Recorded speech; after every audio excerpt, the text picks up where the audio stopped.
드디어 야고보서 한기의 마지막 13과가 되었습니다.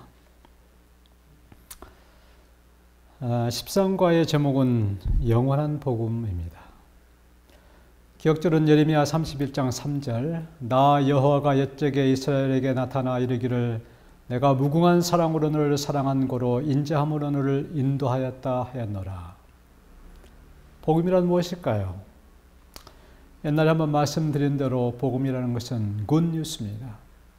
굿뉴스라는 것은 하나님으로부터 굿이라는 어원 자체가 God에서 왔다고 말씀드렸는데 하나님의 소식, 복음이라는 것은 바로 하늘로부터 내려오는 하나님의 기쁜 소식이 바로 복음이라고 생각합니다. 우리를 사랑하셨던 우리 주님의 이야기, 크리스마스 하늘에서 눈이 내리는 거 축복이죠. 야고보서 1장에 말씀하시기에 온전한 모든 선물은 빛들의 아버지로부터 위로부터 내려온 모든 것들은 하나님의 선물이라고 말씀하셨습니다. 비든 눈이든 햇빛이든 다 하나님의 사랑으로 주어지는 것입니다. 그러나 크리스마스 때 흰 눈이 쌓이고 내리는 것도 즐거운 일이지만 더 중요한 것은 바로 하나님의 아들이셨던 바로 아기 예수가 위로부터 이 땅에 우리에게 오셨다는 정말 놀라운 그 사실이야말로 진정한 복음이 아닌가 그는 저렇게 생각해 보게 됐습니다. 그 날짜가 제 날짜든 아니든 바로 그러한 하나님의 아들이 정말 사랑 그 자체이신 그분께서 당신의 나라를 떠나서 이 땅에 오셨다는 그 위대한 사건, 그 하나만 가지고도 우리는 얼마든지 이 크리스마스 12월을 아름답고 따뜻하고 즐겁게 지낼 수 있는 그런 계절이 되지 않을까 생각해 보게 됐습니다. 이번 주 마지막 주에는 영원한 복음에 대한 기본적인 문제 초점을 맞추려 한다. 복음은 믿음으로 얻는 구원에 관한 소식이며 야고보서를 포함한 성경 전체가 가르치는 교리이다라고 우리 교과에는 되어 있는데 사실 교리라는 단어를 제가 영문을 찾아보니까 believe, 믿다, 믿음, 확신, 신앙 이런 뜻입니다. 이것을 교리로도 번역할 수도 있죠. 그러나 교리라고 번역하기보다는 신앙이라고 바로 야고보서를 포함한 성경 전체가 가르치는 우리의 신앙의 핵심이 바로 영원한 복음이라고 바꿔줘야 된다고 저는 생각합니다. 바로 영원한 복음은 영원한 사랑을 얘기하는 거죠. 오늘 기억절과 같이 무궁한 사랑, 끝없는 사랑으로 우리를 사랑했던 그 하나님의 사랑이 바로 영원한 사랑이에요. 바로 그 사랑은 교리가 아닙니다. 교리가 될 수 있지가 않아요. 사실은 어떤 신앙에서의 가장 중요한 것들은 개인이나 어떤 교회가 독점할 수가 없죠. 어떤 의미에서는. 빛이라든가 공기나 햇빛 자체가 한 개인이나 국가가 독점한다고 한다면 우리는 생명의 위험을 느끼겠죠. 돈을 사서 호흡을 해야 되니까. 마찬가지로 성경에 나타난 그리스도 사랑, 믿음, 용서 그런 것은 어떤 특정한 교회, 어떤 교리가 될 수 없는 것이에요. 무한하신 하나님의 의뢰예요. 값없이 주시는 공기와 같이, 값없이 내리는 비와 같이 하나님이 주시는 은혜입니다.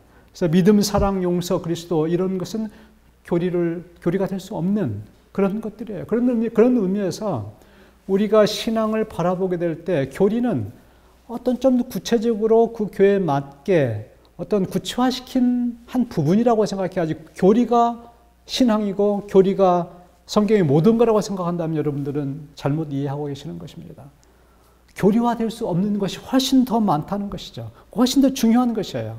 그래서 우리는 믿음과 사랑으로 그 용서를 통해서 구원을 얻게 되는 것이고 더 중요한 그리스도를 우리는 교리가 아닌 신앙으로 받아들이는 것입니다. 그래서 여기서는 교리라는 용어보다는 신앙이라는 용어로 번역해야 된다고 생각합니다. 이어져서 우리는 다음과 같은 핵심적인 요지를 기억해야 된다. 즉 성경은 특히 구원과 같은 기본 교리에 대해서 자체적으로 모순되지 않는다는 것도 똑같이 기본 교리라고 얘기했지만 basic belief, 기본적인 신앙이라고 말씀을 해야 된다고 생각합니다. 어떤 의미에서는. 그래서 이제 그런 의미에서 성경 이 책을 번역하시는 많은 분들이 수고를 하셨지만은 교리라는 용어보다는 원어적 의미 자체도 신앙이라는 의미를 가지고 있다고 생각합니다.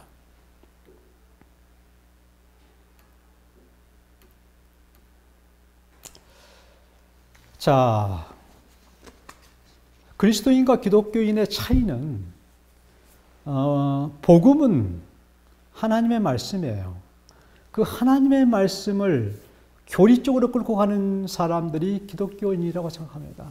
그러나 하나님의 말씀 자체를 그리스도 쪽으로 끌고 가는 사람은 바로 그리스도인이에요. 그러나 그 복음 자체를 바라보게 될 때 그 차이가 단순한 것 같아도 결과적으로는 교리 쪽으로 갖게 되면 엄청난 각 교회 사이에 엄청난 교리의 차이들이 오게 되는 것이고, 그리스도로 끌고 가게 될 때는 하나의 그리스도 안에서 엄청나게 하나가 되는 그런 통일된 하나의 신앙을 갖게 되려고 생각합니다. 그런 의미에서 그리스도인과 기독교인은 근원적으로는 상당히 관점의 차이를 가지고 있다고 생각합니다. 종교개혁 이전인 15세기 이전까지는 그 도그마라는 교리들은 그게 중요한 요소가 아니었어요. 그런데 루터가 종교개혁한 다음에 그런 분들이 모여서 이제 칼릭스투스라는 그런 논쟁을 하게 됐습니다. 거기에서 우리가 말하는 핵심적인 어떤 신앙, 그리스도라든가 사랑 이런 것이 훨씬 중요한 것이지 작은 교리가 중요한 것이 아니라는 그런 얘기를 하게 될 때 그 이야기를 지지하는 중도파가 있었고, 그것은 아니다, 작은 것이라도 중요하다라고 하면서 강경파들이 있으면서 모든 교리들, 모든 사상까지 엄술해야 된다는 그런 파들이 자신들의 교리들을 명문화하면서 이 교리, 도그마가 기독교의 중요한 중심으로 부상하게 된 것입니다. 그래서 16세기 이후 17세기에 들어가면서 모든 기독교들은 천주교, 장로교, 무슨 이제 어떤 장로교는 그때 없습니다만 루터파, 개신교 이런 다 모든 사람들이 웨스트민스터 신앙고백이라든가 켈빙의 5대 교리라든가 트렌트 공예라든가 이런 다 그런 것들을 자신의 도구마로 그렇게 조직하면서 교리를 아주 강조하는 시기가 되게 됐습니다. 그 결과 모든 기독교가 공유하던 그리스도, 사랑, 기도, 봉사 등 가장 중요한 성경의 핵심 가치들은 점점 약화되고 각 교파별 자신만의 교리가 독특하게 강조되면서 그 자기와 다른 모든 다른 교파들은 이단으로 정죄하는 그러한 이제 문제가 발생하게 된 원인이 되게 되었습니다. 결국 초기 기독교인이란 초대 그리스도인들이 공유했던 상계 중요한 어떤 그리스도 사랑, 기도 이런 것들을 본의 가치보다는 그런 교리화할 수 없는 아주 중요한 그런 핵심 가치보다는 교회에서 개인적으로 만들어졌던 그런 교리들이 강조됨으로써 가시적이고 구체적인 교리의 신앙의 부여성을 강조하는 그런 빌리버를 양산하기보다는 처치 멤버들을 양산하는, 그래서 오늘날 그리스도인과 기독교가 갈라지게 되는 그런 길들을 가게 된 것이었습니다. 어쩌면 유대교나 기독교의 역사는 복음을, 하나님의 말씀을, 구약과 신약에 있는 그 복음의 말씀을 교리화하고 규격화하는 역사라고 볼 수 있다고 생각합니다. 유대교는 여호와 하나님께서 말씀하셨던 것을 십계명으로, 십계명에서 다시 그것을 또 나누어서 613개의 교리로 만들어서 정말 메시아 없이, 여호와 없이도 613개를 지킬 수 있는 그런 자체의 교리를 만들면서 예수님 오셨을 때 그 바로 여호와, 아들 여호와를 죽이는 그런 비극적인 결과를 갖게 되었습니다. 기독교도 마찬가지로 성경을, 그리스도를 성경의 말씀으로, 성경 말씀을 어떤 천주교에서는 7개 성사로, 개신교에서는 칼뱅의 5대 교리로 각 교파별로 했던 교리들로 나눠주게 되면서 그리스도 없이, 교리는 그리스도 없이도 지킬 수 있는 것이에요. 어떤 의미에서는. 진정한 의미에서의 어떤 그 성경의 복음은 그리스도 없이 존재할 수 없는 것이니 불과하지만은 6개 13개 교리, 7개 성사, 칼뱅의 5대 교리, 더 나아가서 우리 교회가 가지고 있는 음식물, 안식일 문제까지도 얼마든지 예수님 없이도 우리는 그 날짜를 지킬 수 있는 것이에요. 그래서 이러한 기독교의 역사가 걸어왔던 복음을 교리와 규격하는 길들을 회복하는 것은 다시 반대로 610개 교리에서 십계명으로, 십계명에서 바로 여호와를, 그 다음에 바로 그리스도를, 하나님을, 오직 그리스도를 중심으로 우리가 다시 한번 신앙의 메시지를 발견하게 될 때는 바로 그런 것들을 회복할 수 있는 길이 있지 않을까, 그렇게 생각을 해보게 됐습니다. 구약에 나타난 복음, 구약의 조상들도 복음 전함을 받은 자이나 그들이 믿음과 결부시키지 아니함으로써 그들은 유익을 얻지 못했다라고 히브리서 기자는 우리에게 기록하고 있습니다. 구약의 아담, 복음은 최초로 그리스도에게서 아담에게로 전파되었다. 아담과 하와는 그들의 죄에 대한 진정한 후회와 슬픔을 느꼈고 귀한 약속을 믿음으로써 그는 구원을 얻었다라고 이야기하고 있습니다. 어떤 교파에서는 아담은 엄청난 죄를 저질렀고 구원받지 못한 실패자라고 이렇게 규정했던 것을 제가 읽어본 일이 있습니다. 그러나 오늘 말씀과 같이 아담은 최초로 복음을 받아들였던 사람이고 아담과 같이 깊이 회개한 사람 많지 않다고 생각합니다. 아담과 같이 자기 아내를 사랑하고 다시 주님께 사랑을 드렸던 그런 믿음 있는 사람 결코 찾아보기 쉽지 않습니다. 아담과 같이 1000년 동안 인내하며 정말 자녀들과 후손들을 교육하면서 그들이 범죄하지 않도록 그런 깊은 인내를 가진 사람 많지 않다고 생각합니다. 아브라함은 위대한 복음의 선구자였습니다. 이어서 아브라함은 인간을 구원하시는 하나님의 복음을 깊이 깨닫게 하기를 원하면서 그에게 사랑하는 이삭을 드려서 하나님께 바치라고 요구하셨고 그는 그 어둡고 두려운 시련의 시간에 바로 구속의 경륜을 깊이 깨달음으로써 그 인내를 그 모든 어려움을 극복하면서 바로 믿음의 조상, 복음의 조상이 되게 됐습니다. 모세는 그리스도의 날을 보았다고 고린도후서 3장 13절을 주석하면서 되어 있습니다. 모세는 하나님의 아들이 친히 인성을 취하셨을 때 그가 땅에 사실 사업과 사명을 보았다고 얘기했습니다. 그가 이제 죽음의 산에 올라갔을 때 저 멀리 가나안 땅이 보이면서 우리 예수 그리스도께서 그 가나안 땅에서 이루어지는 수많은 역사들을 모세는 바라보았다고 화인여사는 기록하고 있습니다. 사실 저 개인적으로도 구약의 여호와 하나님과 그리스도와는 같은 인물이라고 이렇게 생각하지 않았었어요. 오랫동안 처음에 주님을 받아들였을 때. 그런데 부주와 선지자 366페이지를 비롯한 많은 화인여사의 글을 읽으면서 그리스도가 바로 여호와라는 이름을 가진 천사로서 구약의 백성들을 인도했던 하나님이라는 사실들을 말씀해 주셨고 신의 산의 두려운 영광 가운데 그리스도께서는 당신의 아버지의 율법의 10가지 교훈을 모든 백성들 가운데 선포하셨고 돌비에 새겨진 율법을 모세에게 주신 분도 바로 주님이었다라는 글들을 깊이 있게 읽게 되면서 바로 여호와가 그리스도고 바로 구약이 바로 복음이라는 중요한 깨우침을 갖게 된 것이었습니다. 물론 저는 신약 성경은 예수님의 말씀이기 때문에 충분히 이해하시는 부분이 많지만은 구약의 어떤 전쟁 기록이라든가 어떤 많은 말씀들은 아직도 그리스도의 말씀에 비춰볼 때 과연 이분이 이렇게 말씀하셨을까라고 생각할 정도로 해결해야 될 많은 부분들이 있는 건 사실입니다. 그러나 이러한 확실한 믿음, 그 말씀을 주신 분이 바로 그리스도라는 사실들을 이해하게 될 때, 그를 복음적인 안목에서 보게 될 때 많은 부분들이 해결되고 될 수 있음을 다시 한번 깨닫게 되었습니다. 자, 구약에는 대표적인 세 가지 복음이 있습니다. 우리가 창세기 3장 15절을 원복음, 프로토 에반젤리온, the first gospel 이렇게 이야기를 하게 됩니다.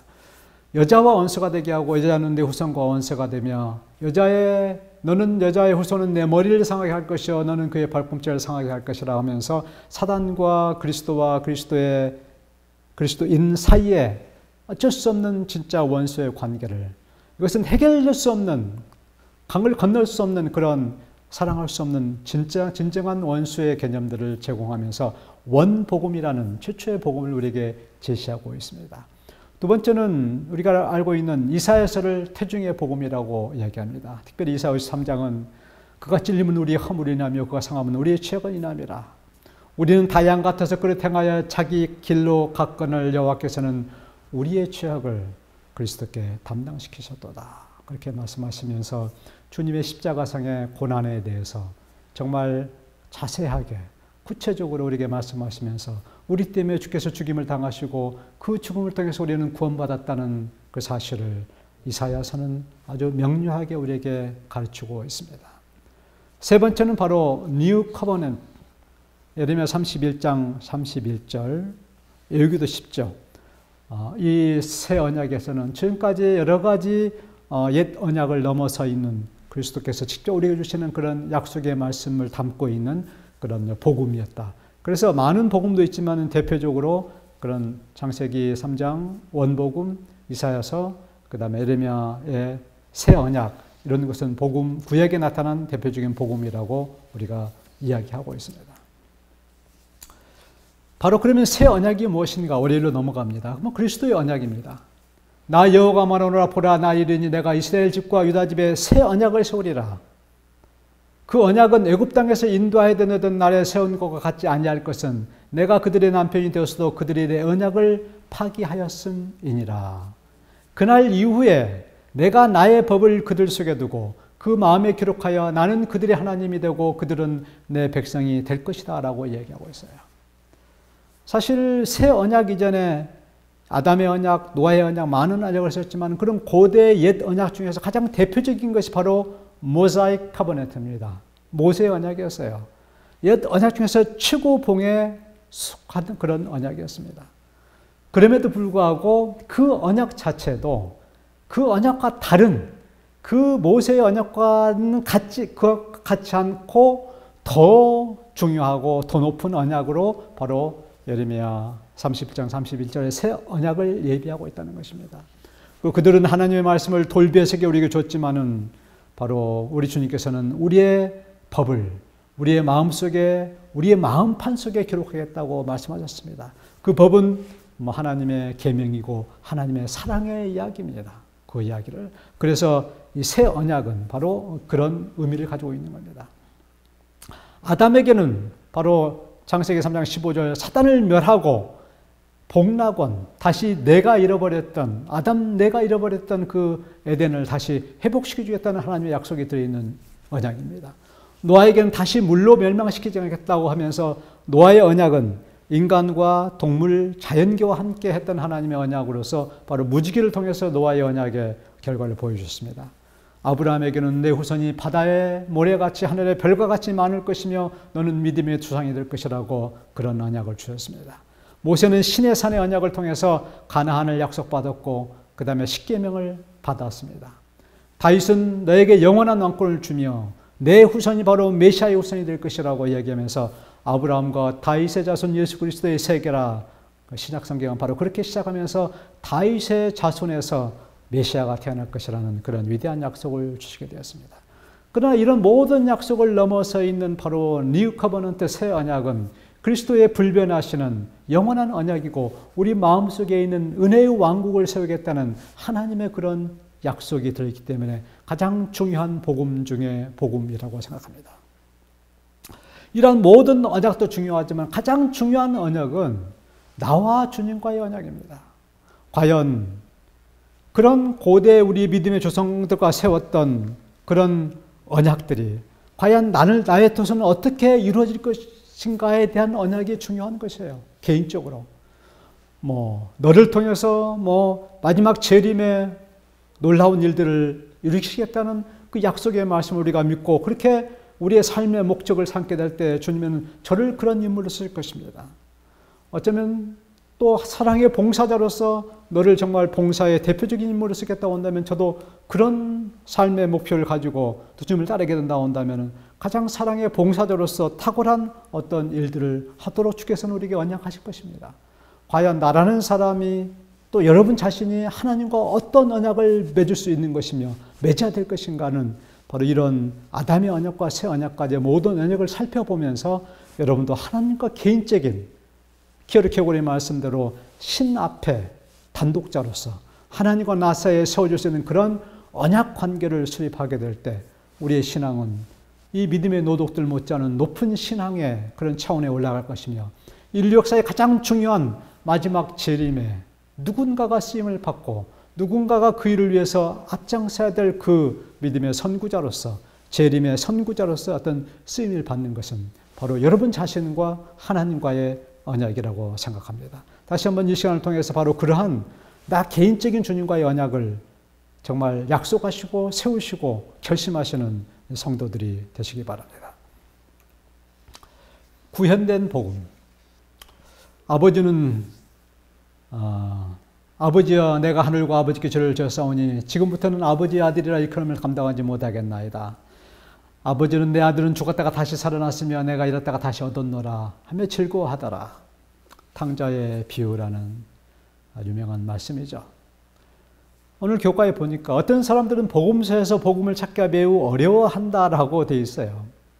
예수님의 가르침에서 전체 맥락을 이해하지 못하면 율법주의적으로 보일 수 있다. 참 놀라운 얘기죠. 예수님을 율법주의자로 매도할 수 있다라는 겁니다.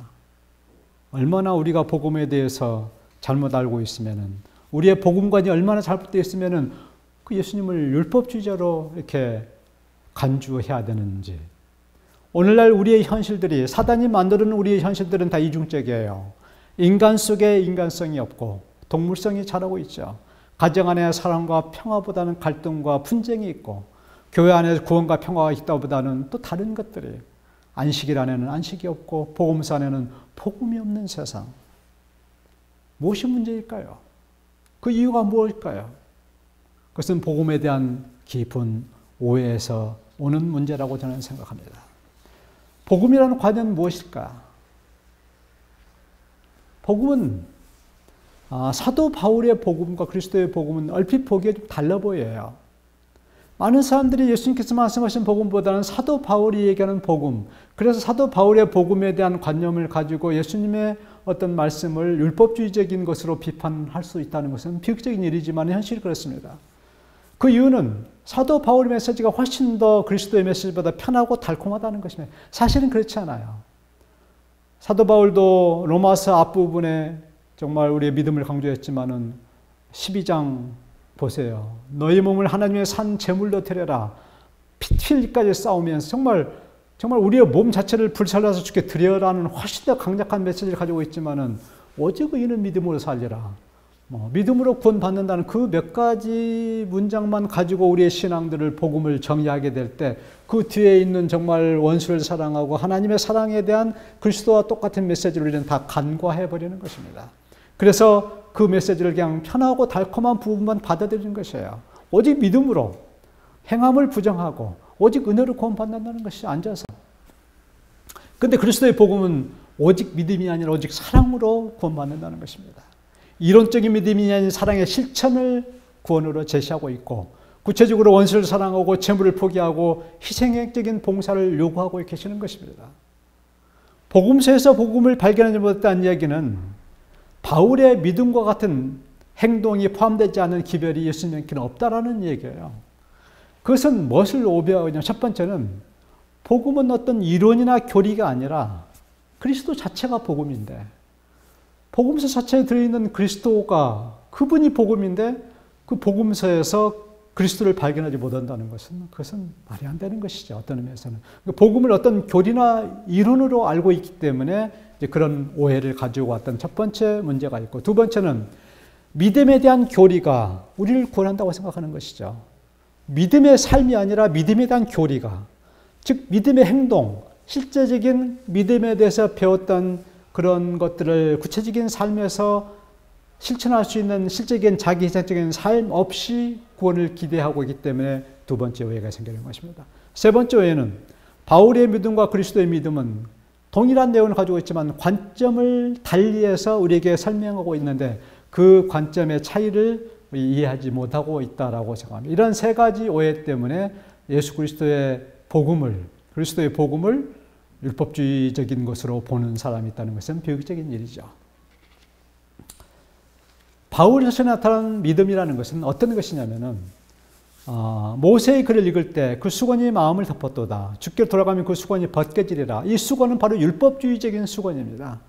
바울의 믿음은 그 복음의 중심에는 항상 수건으로 덮인 모세의 율법주의와 특히 할례에 대한 갈등의 문제가 존재하고 있다는 사실을 우리는 기억해야 됩니다. 그러한 행함, 즉 율법주의적으로 할례를 받음으로써 구원받는다는 행위에 대한 반박으로서 그의 복음과 그의 믿음의 정의에는 행위가 아닌 순수한 믿음만 강조하고 있다는 것이 바로 사도 바울이 주장했던 복음의 핵심인 것이었습니다.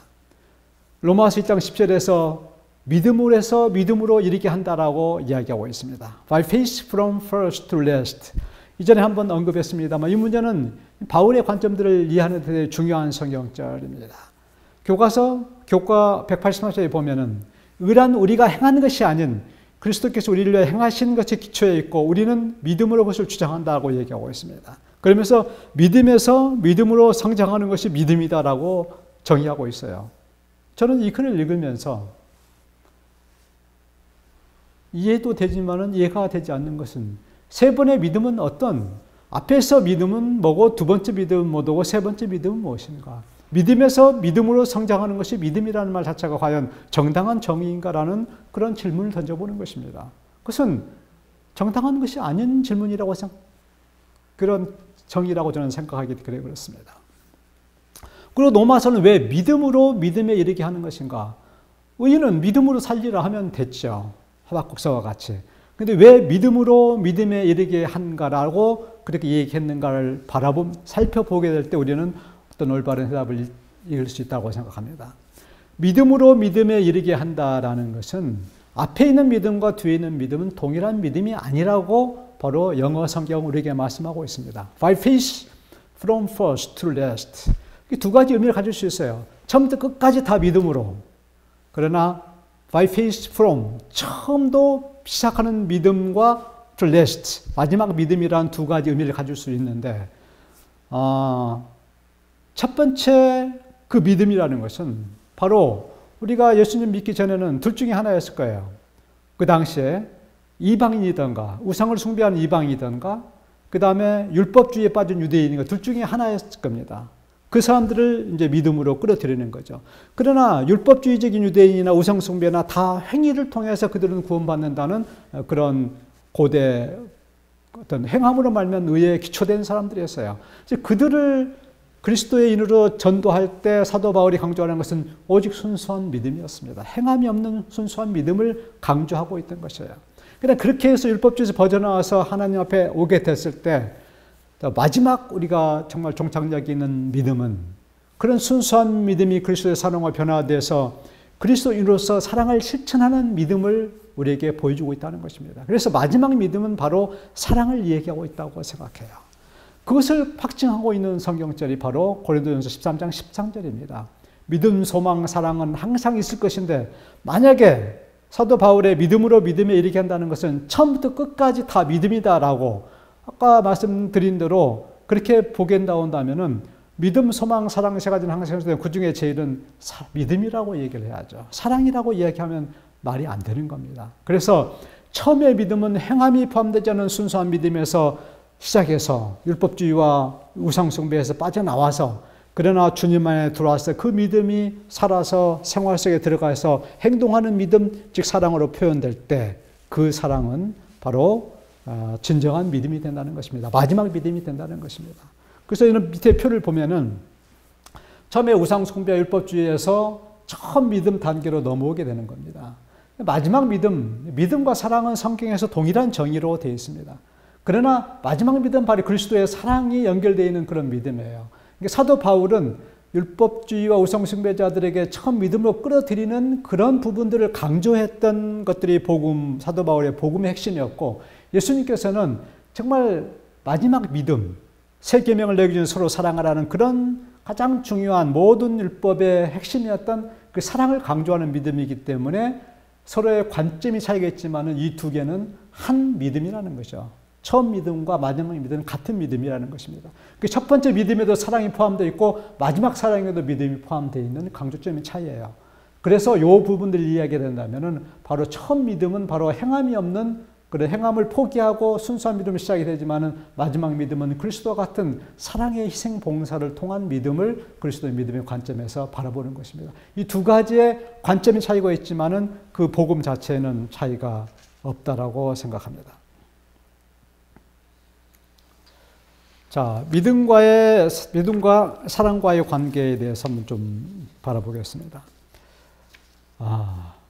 믿음으로 믿음에 이르게 하나니 기록된 바 오직 의인은 믿음으로 말미암아 살리라. 그것을 다시 아까 설명드려 온다면 처음 믿음에서 마지막 믿음은 사랑에 이르게 하나니 기록된 바 오직 의인은 믿음으로라고 얘기할 수 있지만 사랑이 포함된 믿음으로 말미암아 살리라. 그렇게 돼야지 믿음, 소망, 사랑은 항상 그중에 제일은 사랑이라는 그런 말씀들이 믿음과 사랑이 연합되는 하나의 문장으로서 성립될 수 있는 것입니다.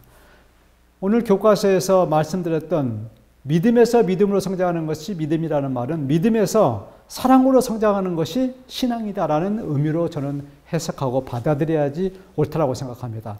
그저 믿음에서 믿음으로 성장하는 것이 믿음이라고 한다면 이해하기가 어렵죠. 그런 부분에서. 그래서 그런 의미에서는 그런 의미가 가지고 있는 의미적인 의미에서는 믿음에서 사랑으로 성장하는 것이 바로 신앙의 핵심이다라고 이야기하고 있는 것입니다. 그리스도의 복음서와 야고보서가 보여주는 복음의 핵심은 우리 모두가 마지막 믿음, 즉 사랑으로 구원받는다는 최종 사실을 제시하고 있다는 사실입니다. 로마서 1장 17절도 결국 믿음으로 믿음에 이르게 한다고 말씀하셨기 때문에 그러는 것이에요. 실제로 성경에서 믿음으로 구원받는 모든 말씀들은 의미적으로나 주님의 해석으로 볼 때는 사랑으로 구원받는 말로 귀결될 수 있다는 사실입니다. 그리고 성경에 말하고 있는 모든 믿음들은 반드시 사랑이 내포되어 있다는 것이에요. 바로 사랑은 그리스도인이 가야 될 마지막 종착역이기 때문에 그렇습니다. 그래서 고린도서 13장 13절은 믿음에서 출발했던 우리의 영적 여정들은 소망을 거쳐서 사랑이라는 종착역, 그리스도라는 종착역에 우리는 도착하게 될 때 그 믿음과 소망은 이루어지고 우리 구원의 은혜 안에 들어간다는 것입니다. 새 계명을 너에게 주니 서로 사랑하라. 내가 너희를 사랑하지 서로 사랑하라. 요한복음 13장 33절, 로마서 1장 17절, 그 다음에 이 세 성경절을 연결해 보면은 결론은 구원의 신앙은 믿음으로 시작하여 사랑으로 완성된다고 말씀하고 있다고 생각합니다. 그것을 보여주고 있는 또 하나의 중요한 성경절이 있습니다. 성경에는 두 종류의 무익한 종을 언급하고 있어요. 첫째는 진짜 무익한 종입니다. 아무 일도 하지 않고 구원을 기다리는 사람이에요. 한 탈란트 받았던 탈란트에 비유해서 그 사람은 하나님에 대한 오해 때문에 그것을 땅에 묻어 두었습니다. 그리고 감추어졌어요. 아무 일도 하지 않았어요. 주어진 탈란트를 땅에 묻어놓고 무의토식한 삶을 살았을 때 주인이 다시 왔을 때 그 무익한 종을 바깥 어두운 데로 내어 쫓으라. 거기서 슬피 울며 이를 갈미 있으리라 하면서 완벽한 어떤 버림, 완벽한 저주를 선언하고 있는 아무 일도 하고 있지 않은 종들에 대해서, 아무 일도 하지 않고 구원만 막연히 기다리는 사람들에 대해서 이렇게 엄숙한 말씀을 하고 있는 겁니다. 또 하나의 무익한 종이 나오는데 바로 누가복음 17장 7절에 10절까지의 말씀입니다. 너희 중에 누가 밭을 갈거나 앙을 치거나 하는 종이 있어 밭에 돌아오면은 곧 앉아서 먹으라 하겠느냐. 저더러 내 먹을 것을 예비하고 띠를 띠고 나의 먹을 것을 마시는 동안 수종을 들고 그 후에 먹고 마시라 하지 않겠느냐. 이와 같이 너희도 명령을 받은 후에 받은 것을 다 행한 후에, 이게 중요한 것이에요. 이르기를 우리는 무익한 종이야. 우리라 하여야 할 것을 할 뿐이다 라고 해서 본인 스스로가 앞에 있는 한 탈란트 한 사람은 하나님께서는 무익한 종이라고 얘기를 했지만은 뒤에 있는 것은 그 모든 일을 다 충성스럽게 했던 그 종이 스스로가 무익한 종이라고 이야기를 합니다. 그러나 주님께서는 그 종에 대해서 이렇게 얘기하고 있습니다. 주께서 가라사대 지혜 있고 진실한 청지가 되어서 그 집 종들을 때를 따라 양식을 나눠줄 자 누구냐고 말씀하시면서 주인이 이럴 때 이렇게 하는 종은 복이 있으리라. 내가 참으로 저에게 모든 것을 맡기리라고 얘기하면서 스스로는 무익한 종이라고 얘기했지만 하나님께서는 그 두 번째 무익한 종을 축복받은 종이라고 얘기를 하고 있어요. 여기서 보는 바와 같이 밭을 갈고 양을 치고 먹을 것을 예비하고 띠를 띠고 수종을 들고 모든 것을 다 했던 종이었습니다. 그러나 스스로는 그거 가지고 내가 다 했다고 주인님께 말하지 않아요. 그리고 나서 무익한 종이라고 자신을 표현했어요. 그랬을 때 하나님께서는 너야말로 유익한 종이고 모든 주의 말 순종하고 그 공로를 주님께 돌렸던 그런 충성된 종이라고 말씀하고 있는 사실을 보게 될 때 똑같이 무익한 종이지만 아무 일도 하지 않았던 그에게는 정말 버림받은 무익한 종이 되었고 모든 것을 다 한 다음에 스스로를 공로를 주님께 돌렸던 그에게는 정말 하늘의 모든 것들을 맡겼던 그런 말씀들을 바라보면서 우리가 하나님 집의 종이 되어서 때를 따라 양식을 나눠주는 주의 일들을 할 수 있는 사람이 되어야 됩니다. 여기서 이 종이 나눠졌다는 사람들은 그 집 종들, 노비들, 다시 말해서 비천한 사람들이었어요.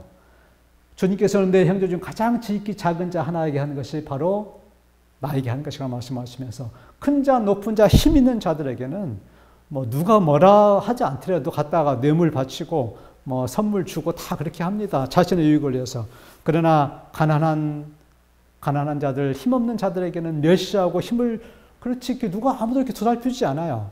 우리 주님께서는 우리에게 바로 이 작은 자, 노비들, 종들을 우리에게 가시면서 우리에게 맡기고 간 것입니다. 그런 종들을 때리고 착취하고 그들에게 함부로 했을 때 주께서는 바로 그들에게 바로 버림받은 것을 주시겠다고 말씀하고 계시는 것입니다. 바로 수요일날로 넘어가면은 새 언약에 대해서 말씀을 드리겠습니다. 믿음의 주여 또 온전케 하신 예수를 바라보자 말씀하시면서 우리 주님께서는 우리에게 뉴 커버넌트를 주셨습니다. 성경에는 예수님만 만나면 새로운 것이 되는 것입니다. 예수님이 말씀하시니까 권세 있는 새 교훈이로다. 뉴 티칭, 새로운 가르침이다. 내 피로 세우는 새 언약, 새 계명을 너에게 주는 이 서로 사랑하라. 새 생명 가운데 서로 행하게 하려 합니다. 그리스도 안에 있으면 새로운 피조물이라. New creation.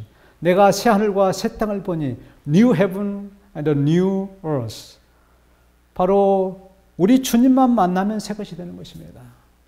성경에서 많은 사람들이 주님을 만나서 새 사람이 되었고 또 사람뿐만 아니라 모든 사물 또 새 하늘과 새 땅이 되는 것입니다.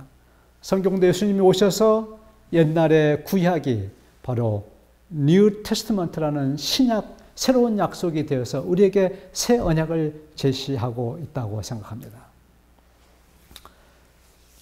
예수님을 바라본다면 측량할 수 없는 죄인의 값이 영원한 언약의 피로 그분에 의해서 지불되었다는 기쁜 소식을 깨닫게 된다고 얘기하며 새 언약은 서로 사랑하는 계명과 같이 사물을 바라보는 관점을 변화시킨다고 얘기합니다.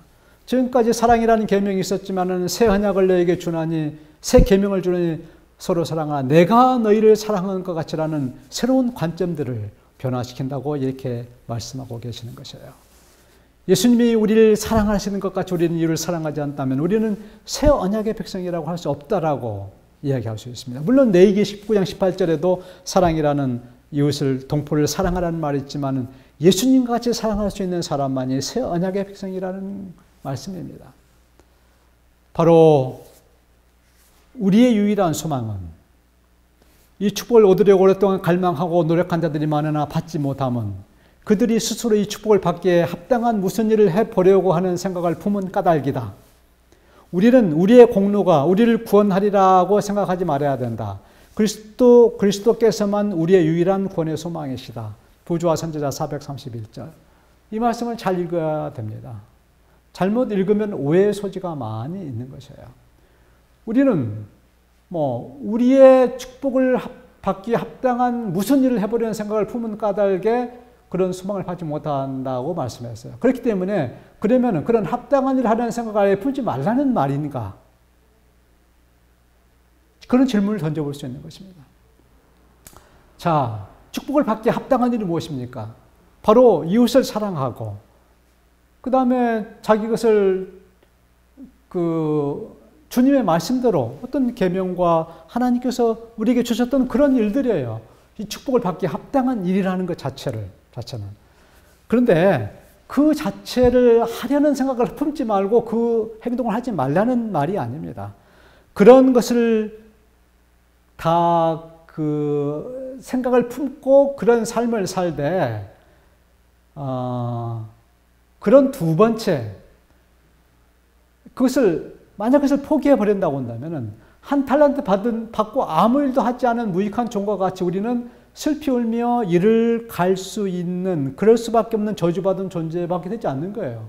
축복을 받기 합당한 일을 해보려고 생각 자체를 품지 않는 사람은 중요한 것은 합당한 일을 하되 그것을 자기의 구원의 공로가 아니라 주님의 공로로 들린 두 번째 무익한 종의 입장에서 우리가 그 공로를 우리의 구원으로 생각하지 말는 것이 중요한 것이죠.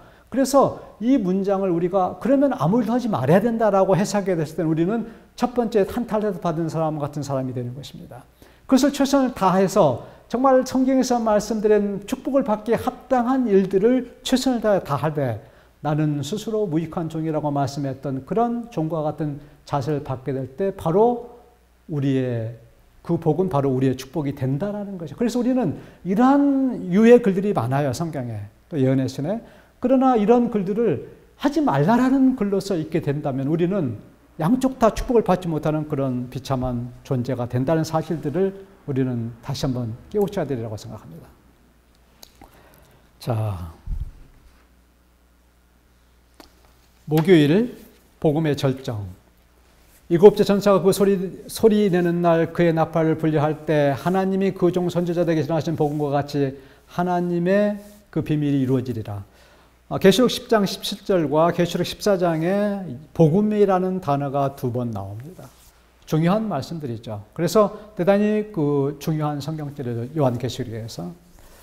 그런데 여기에 우리 교과에 이렇게 되어 있어요. 아브라함의 순종적인 믿음은 예수님의 생을 내다봄으로써 그랬다. 우리는 구원을 받기 위해서 믿음과 행위를 조화시킬 필요가 없다라고 얘기를 하고 있습니다. 물론 어떤 행위를 해서 구원을 받을 수 없다라는 의미로 쓰여 있지만은 믿음과 행위를 조화시킬 필요가 없다라고 하는 말 자체가 꼭 맞다고 볼 수 없는 것이에요.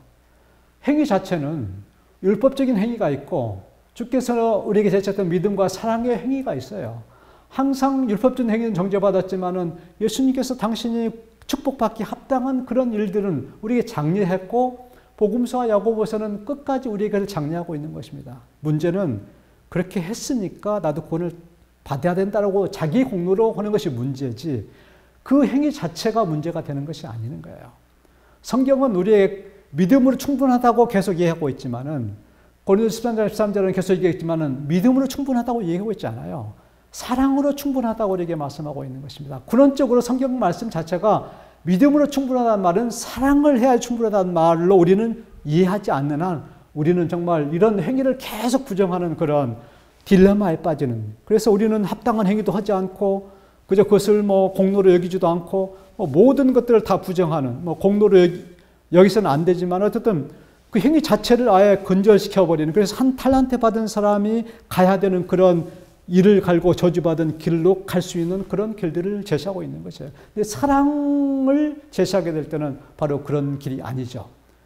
그러면서도 그는 지식적인 믿음이었어도 안 되고 뻔뻔한 믿음도 돼서는 안 되고 믿음이 반드시 작동하는 믿음이 되어야 된다고 우리는 교과에 기록되어 있는데, 결론적으로 믿음이 반드시 작동하는 믿음은 바로 갈라디아 5장 6절 사랑으로 역사하는 믿음, 그 믿음이 바로 사랑입니다.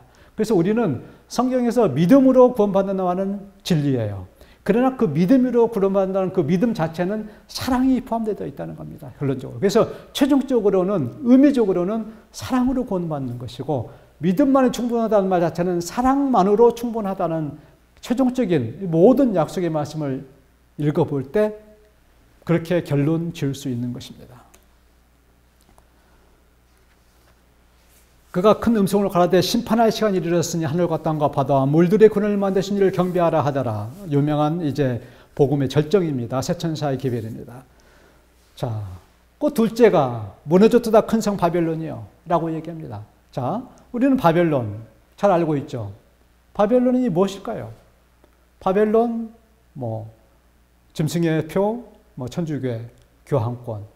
그게 너무 일방적으로 생각하기 이전에 바로 바벨론이라는 실체가 무엇인가를 살펴볼 때 이 성경의 본문으로 볼 때는 바로 바벨론은 문자적으로 큰 도시를 얘기하고 있습니다.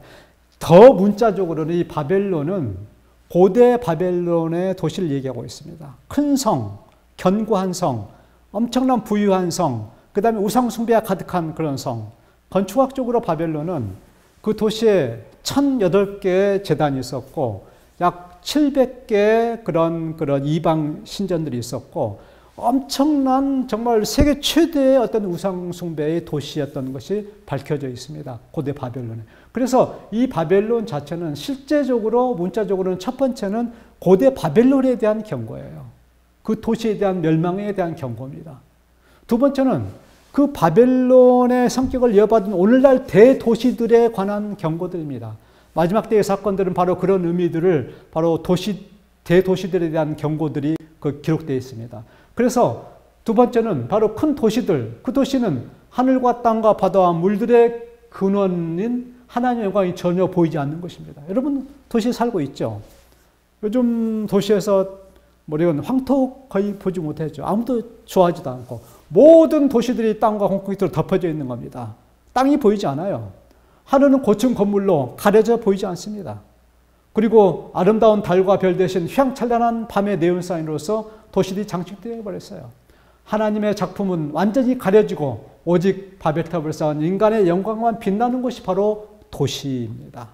그래서 계시록 2장 13절에 버가모 도시에는 하나님의 보좌가 있는 곳이라고 얘기하면서 바로 도시가 하나님의 보좌가 있는 곳이라고 성경으로 이야기하고 있어요.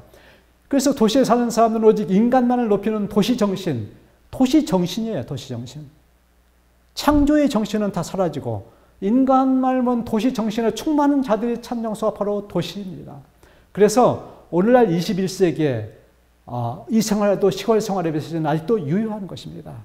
우리의 시골 생활이 한 번 지나가는 어떤 그런 열풍으로 그냥 끝나는 것이 아니에요. 오늘날도 하나님께서는 이런 도시에서 벗어나서 시골 생활의 메시지는 아직도 유효한 그런 의미를 가지고 있는 것입니다. 그래서 가장 첫 번째는 고대 바벨론 도시를 얘기하고 있는 것이고, 두 번째는 그 바벨론 도시와 같은 현대 로마, 뉴욕, 서울과 같은 대도시를 얘기하고 있는 겁니다.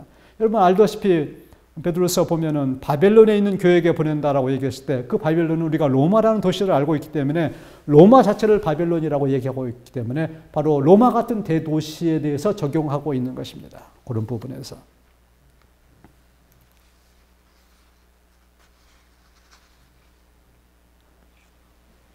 자, 그리고 이제 말씀하실 때 바로 이제 하늘과 땅과 바다와 물들 근원을 만드신 하나님을 경배할 것인가, 우상을 경배할 것인가. 그래서 이제 바벨론에 대한 실체를 첫 번째는 바벨론 고대 도시, 두 번째는 현대 바벨론의 정신을 가진 로마와 같은 대도시들, 그리고 세 번째는 그런 바벨론의 정신, 도시 정신, 인간의 사상으로 하나님의 말씀을 심각하게 훼손시키고 변절시킨 종교적 세력에 대해서 이제 적용하게 되게 되면은 상당히 논리성과 설득력을 가지고 세천사의 기별, 바벨론이 무너지고 바벨론의 정신에 대해서 아주 고대 바벨론 도시라든가 현대 바벨론화된 대도시라든가 오늘날 또 거대한 바벨론적인 세력을 가진 그런 세력들이 동일한 성격들, 동일한 정신을 가지고 있기 때문에 그러한 오늘날 성경을 바꾸고 했던 그런 세력에 대해서 우리는 어떤 중세의 개톨릭을 적용하고 하는 것은 훨씬 논리적이고 설득력이 있는 것입니다. 여러분 알다시피 최근에 종교의 자유에 대한 것 때문에 차 종교를 비판하는 것은 법적으로 금지되는 법령들이 만들어지고 있는 그 과정이잖아요. 우리는 공식적으로 이렇게 성경에 되어 있지만도 비판하면은 비판받을 수 있는 거예요. 그리고 기독교가 하도 비판의 대상이 되고 있는데 우리가 남의 교회에 대해서 그렇게 하는 것은 별로 좋은 것은 아니죠. 어떤 의미에서는.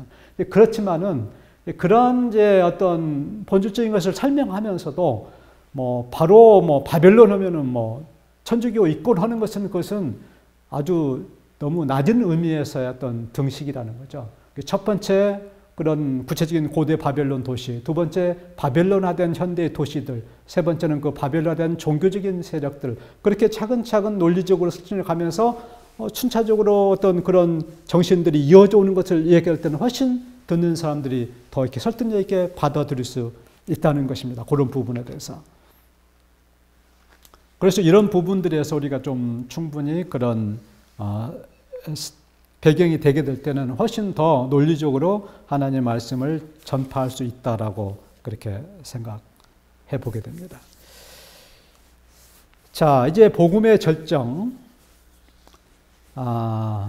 마지막까지 믿음을 지키는 이의 특징은 예수를 믿음으로 말미암아 안식일을 포함하여 계명에 순종하는 것이다.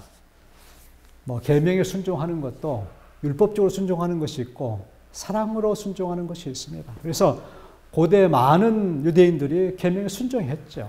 그럼에도 불구하고 그들이 하나님의 길을 떠나는 것은 바로 이런 길에 들었었기 때문에 떠나는 것이었고 우리는 다시 한번 이런 하나님의 사랑의 계명을 받아들일 때는 또 다른 의미에서의 어떤 깊은 의미를 가지고 있을 수 있는 것입니다. 유명한 성경절 요한계시록 14장 12절 하나님의 계명과 예수의 믿음을 지키는 자, 계시록 12장 17절 하나님의 계명을 지키며 예수의 증거를 가진 자. 여기서 핵심적인 단어는 여러분 보다시피 하나님의 계명과 예수의 믿음입니다. 그런데 대부분의 경우에 하나님의 계명이 예수의 믿음보다 더 앞서 있는 것이에요. 그 이유가 무엇일까요? 계명이나 율법이 믿음보다 우선된다는 의미입니까? 사도 바울은 그렇게 얘기하고 있지 않잖아요. 하나님 앞에서 아무나 율법으로 말미암아 의를 이렇게 되지 못할 것이 분명하니 의인은 믿음으로 살리라고 말씀하시면서 율법과 계명을 항상 믿음 아래에 놓았습니다. 자체가. 그러나 이 요한계시록의 저자였던 요한은 바로 하나님의 계명을 가장 앞에 놓았어요. 믿음보다 더 앞에 놓았습니다. 그것은 어떤 의미를 가지고 있는 것일까요? 또 대단히 중요한 세천사의 기별에서 조금 전에 말씀하셨던 바벨론에 대한 해석 자체에 대한 어떤 그런 부분도 있지만은 하여간 이 부분도 그런 중요한 부분이라고 생각합니다. 제가 생각할 때는 율법주의적인 그런 것은 하나님의 계명과 예수의 믿음 사이에 들어갈 수 있는 성격이 아니죠. 어떤 의미에서는. 그래서 하나님의 계명은 사랑을 얘기하고 있는 것입니다. 아까 말씀드렸지만은 그 계명이 그 믿음이 바로 사랑이듯이 마지막 사랑이듯이 하나님의 계명은 정말 우리 주님께서는 새 언약을 통해서 새 계명을 우리에게 주면서 그 계명은 바로 사랑이라고 말씀하셨어요. 그 때문에 하나님의 계명과 예수의 믿음에서 하나님의 계명은 바로 사랑입니다. 하나님의 계명은. 그래서 계시록 14장 12절 하나님의 계명은 새 계명이 사랑으로 규정되는 것이 맞다고 생각하고 바로 로마서 13장 9절이 그것을 확증하고 있는 겁니다. 살인하지 말라, 간음하지 말라, 그 외에 많은 계명이 있을지라도 이웃을 내 자신같이 사랑하라는 그 말씀 가운데 다 들어있다고 하면서 바로 이 십계명의 어떤 부분들이 바로 사랑에 포함되고 이 부분은 이제 인간에 대한 계명이죠. 인간을 사랑하는 그런 부분, 이웃을 사랑은 마찬가지로 안식일과 첫째, 네 번째 계명은 하나님을 사랑하라는 계명이 들어있기 때문에 그 부분들이 구체적으로 지금까지 우리는 하나님의 계명은 안식일이다. 그러면 안식일 지켜서 구원받은 다음 다시 여기로 내려가 버리는 거예요. 자체가.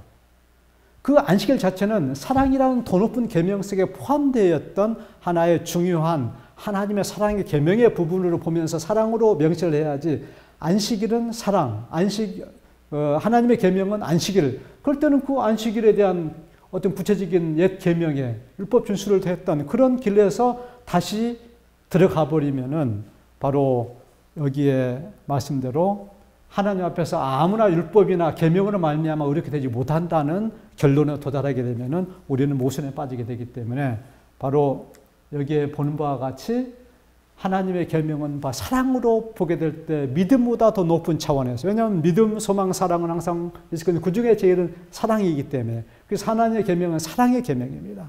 그 다음에 믿음, 밑에 있는 율법주의적인 어떤 계명은 우리가 영원한 복음에 들어오지 못했죠. 율법주의자들의 일이기 때문에 그러면서 그래서 이런 이제 하나님의 계명도 지금까지 하나님의 계명은 안식일 그런 것보다는 하나님의 계명은 사랑이라는 그런 의미로서 우리는 연구돼야지 훨씬 더 맞다라고 저는 생각하고 있는 것입니다. 자, 이제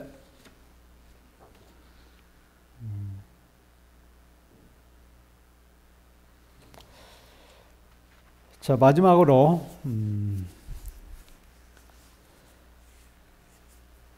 더 깊은 금요일 토지에 보면은 토의상에 이런 말씀이 있습니다. 예수님과 야고보, 바울의 가르침 가운데 중요한 것은 예수님과 야고보를 함께 묶었어요. 그다음에 점을 찍고 그 다음에 바울의 가르침을 이렇게 했기 때문에 바울의 복음과 야고보 예수님의 복음 사이에는 약간의 관점 차이가 있다는 것을 이 저자도 이렇게 보여주고 있습니다. 다양한 복음의 강조점과 그들의 유사점, 차이점에 대해 토의해 보십시오. 제가 말씀드렸습니다만은. 그리고 어떻게 그들이 율법주의나 값싼 은혜의 교리에 빠지지 않고 우리 자신을 보호할 수 있을까요? 라고 이렇게 질문을 했기 때문에 제가 그 질문에 대해서 이미 답을 드렸으면 다시 한번 이렇게 말씀을 드리겠습니다. 바울의 복음, 바울의 믿음은 아까 말씀드렸지 행함으로 말미암는 의. 그가 예수님을 믿지 않는 이방인들도 우상 숭배도 어떤 행동이 필요한 거잖아요. 그다음에 어떤 수양이 필요하고 그런 우상 숭배의 행함, 율법주의적인 행함, 이런 모든 것들이 있는 사람들에게 처음 믿음으로 끌어들이기 위해서 그런 행동에 대해서는 구원에 대한 어떤 가능성이 없다. 오직 순수한 행함이 없는 믿음으로 해야 된다는 이 첫 번째 부분을 강조하는 것이 바울의 복음의 특징입니다. 그게 미니멈이에요. 근데 여기에서 처음 믿음과 그 사이에는 이게 최소선이에요. 우리는 이것을 완전한 믿음으로 보면 안 돼요. 항상 왔다 갔다 할 수 있어요. 제가 이제 그 탈북하신 분들 이야기를 들어보면은 그들은 평생 동안 무신론, 그 다음에 유물론을 믿어왔기 때문에 하나님을 여기서 소개받고 믿고 침략까지 받았는데 어느 날 갑자기 생각해 보면은 정말 하나님이 계신가라고 생각한다는 거예요. 왜냐하면 평생 동안 하나님 믿다고 생각하지 않았기 때문에 잠시 교육을 받아서 하나님을 받아들였지만은 생각해 보면은 없다라고 생각한다는 거예요. 이들이 처음을 받아들였지만은 금방 율법주의나 우상숭배나 값싼 의로 가기가 쉬운 거예요. 그래서 우리의 믿음은 처음 믿음, 이런 행함이 없는 믿음에서 바로 예수님과 같은 그런 맥시멈, 행동하는 믿음, 그런 사랑의 믿음 쪽으로 이렇게 이동해 와서 이 부분에 우리의 신앙이 정착이 돼야지 주님과 함께 우리가 그 깊은 신앙이 떨림이 없는 것이지, 이 근처에 신앙이 있을 때는 우리는 이렇게 값싼 믿음 쪽 율법주의로 빠져들기 쉬운 것입니다. 그런 부분에. 그래서 저는 이런 바울과 그리스도의 차이는 사랑을 강조했던 복음이고 여기는 믿음을 강조했던 복음입니다. 그 차이가 있는 것인데 바로 믿음과 사랑은 같은 것이라는 거죠. 어떤 의미에서. 그래서 우리의 신앙을 이 근처에 있는 믿음이 아니라 이쪽에 있는 믿음으로 옮기게 되고 실천하는 믿음을 갖게 될 때 우리는 값싼 은혜나 율법주의에 빠지지 않고 우리는 정말 하나님 앞에 설 수 있는 그런 믿음을 가질 수 있다라고 저는 생각해 보게 됐습니다. 자, 마지막에 이제 큰 외침이라는 부분을 보고 마치겠습니다. 큰 외침은 바로 오순절과 마찬가지로 그런 이른비 성령과 같은 엄청난 그보다 더 큰 사건을 가지고 우리에게 반복된다라고 얘기하고 있고, 그 큰 외침은 어떤 국부적인, 지역적인, 국가적인 것이 아니라 전 세계적인 범위에서 성취될 것이라고 얘기하고 있습니다. 빛나고 밝은 표정으로 얼굴을 짚고 하늘에서 온 기별을 선포하기 위하여 이곳저곳 왕래하게 될 것이라고 얘기하면서 마지막으로는 기별은 별눈으로 전해지기보다는 하나님의 영의 깊은 감동으로 전해질 것이다. 별눈으로서는 벌써 제시되었다. 씨앗은 이미 뿌려졌으므로 이제는 그 자라나 열매를 맺을 것이라고 얘기하고 있습니다. 기별은 별눈으로 전해지기보다는 하나님의 영의 감동으로 전해진다고 얘기했어요. 그 이야기는 큰 외침은 다른 교회와 차별되는 어떤 교리적인 논리의 외침, 그것도 해야 되죠. 그러나 그것은 이미 제시가 됐다는 겁니다. 많은 부분에서. 그것보다는 성령의 감동에 의한 사랑의 외침이 되어야 된다고 저는 최종적으로 제시하고 있는 것입니다. 물론 이런 교리적인 외침도 됐지만 우리는 그동안 많은 교리적인 외침을 했었어요. 그러나 이제는 정말 마지막 큰 외침은 바로 그런 교리적인 외침을 넘어서 있는 성령의 감동, 하나님의 깊은 감동에 의한 사랑의 외침이 되어야 하며, 그동안 계속되어 온 입술의 외침, 변론하는 것이죠. 그저 말로, 그렇게 논리로 외침이기보다는 실제적 사랑이 나타나는 손과 발의 외침이 될 때, 그 말씀은 바로 우리가 하나님의 사랑을 이야기할 때, 하나님의 복음을 이야기할 때, 하나님의 안식일을 이야기할 때, 이제 정말 우리의 안식일이 옳다, 논리적으로 그런 것을 넘어서서 손과 발이 안식일에 정말 누군가를 살리는 일을 하고 하나님의 사랑을 정말 나타낼 수 있는 그런 손과 발의 외침이 될 때 세상을 바꿀 수 있는 큰 외침이 될 것이라고 저는 제시하고 있는 겁니다. 다시 말해서 지금까지의 큰 외침은 논리적이고 어떤 교리적인 외침이었다고 한다면 앞으로는 정말 사랑의 어떤 증거, 사랑의 외침, 입술이 아니라 손과 발의 어떤 실천하는 그런 사랑에 대한 기별들이 전하게 될 때 우리의 그러한 사랑과 진리의 기별들이 제시가 될 때 정말 이 세상의 마지막을 장식하는 큰 외침이 이루어지고 우리는 그 큰 외침의 주인공이 되어서 세상을 구원하고자 하는 주님의 마지막 일을 성취시키는 정말 큰 역할들을 하게 될 것입니다. 사랑하는 재림 성도 여러분들이 바로 이러한 큰 외침에 동참해서 우리 구원뿐만 아니라 우리 이웃의 구원까지 함께 이루시는 귀한 성도들 되시기를 바라면서 야고보서 13과 마지막 모든 과를 마치겠습니다. 그동안 잘 들어주신 여러분께 감사드립니다. 고맙습니다.